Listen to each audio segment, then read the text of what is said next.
চাওক প্ৰজ and cons দুইটাই থাকিব, কিন্তু যেনেকৈ ডিপ ফেক হ'ব পাৰে, টেকন'লজিক বেয়া কামত ব্যৱহাৰ কৰিব পাৰে, কিন্তু টেকন'লজিক আমি ৰখাব নোৱাৰোঁ। সেইকাৰণে টেকন'লজিৰ ওপৰত আমি যদি মাষ্টাৰী কৰিব পাৰোঁ, তেতিয়াহ'লে কোনটো শুদ্ধ কোনটো অশুদ্ধ তাক আমি লগে লগে ক'ব পাৰিম। সেইকাৰণে আমাক প্ৰযুক্তিৰ জ্ঞান লাগে।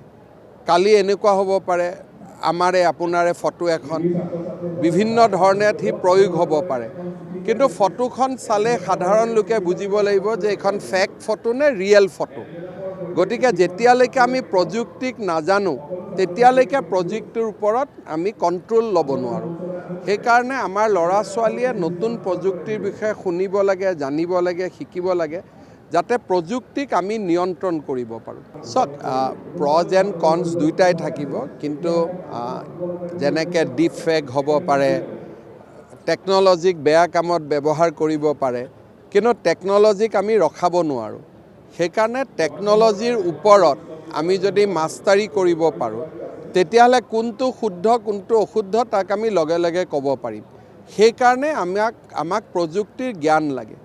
কালি এনেকুৱা হ'ব পাৰে, আমাৰে আপোনাৰে ফটো এখন বিভিন্ন ধৰণে সি প্ৰয়োগ হ'ব পাৰে, কিন্তু ফটোখন চালে সাধাৰণ লোকে বুজিব লাগিব যে এইখন ফেক ফটো নে ৰিয়েল ফটো। গতিকে যেতিয়ালৈকে আমি প্ৰযুক্তিক নাজানো, তেতিয়ালৈকে প্ৰযুক্তিৰ ওপৰত আমি কণ্ট্ৰল ল'ব নোৱাৰোঁ।